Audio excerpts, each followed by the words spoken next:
Partitarji nazzjonalisti spiċċaw Jgiddbu l-il-midja Nazzjonalista wara l-Ħamis filogħdu ippubblikaw fake news dwar mediċina tal-kolesterol li skontom kienet out of stock.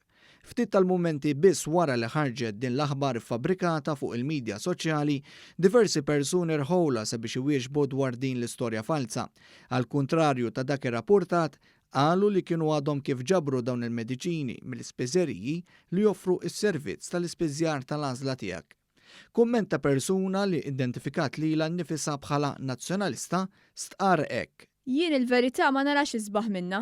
Nazzjonalista daq 7,000 imma v-verità hi li din mhux vera jew tal-inqas minn fejn inqeda jien sal-ġimgħa l-oħra tani. Filwaqt li kumment ieħor sejjaħ lill-ġurnalisti ta' Net News Jgiddbin. Jgiddbu oħra għax ġibt minnhom dalgħodu. Din l-aħbar giddieba li ġiet ippubblikata sabiex tallarma lin-nies b'mod partikolari l-anzjani li jbatu bi pressjoni għolja ġabet l-istmerrija ta' bosta. Reazzjoni tad deputat Prim Ministru l-Ministru għas-Saħħa Chris Fern kienet immedjata u ppubblika ritratti ta' diversi paletti tal-mediċina suppost out of stock. Segwit dan stqarrija tal-Gvern li konfermat li l-mediċini atorvastatin jinsabu in stock kemm fl-ispiżeriji msieħba fil-POYC u kemm fl-imħażel li għandu l-Gvern f'San Ġwan.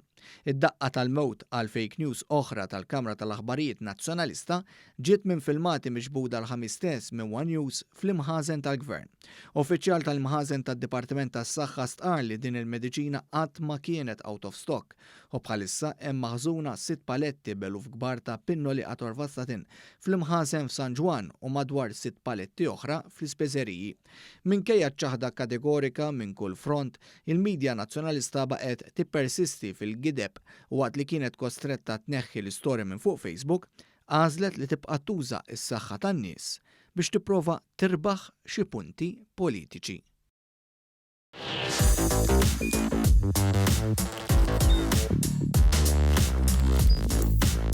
Idħol fuq one.com.mt u hemmhekk tista' tara l-programmi kollha li jxandru fuq One permezz ta' One Play.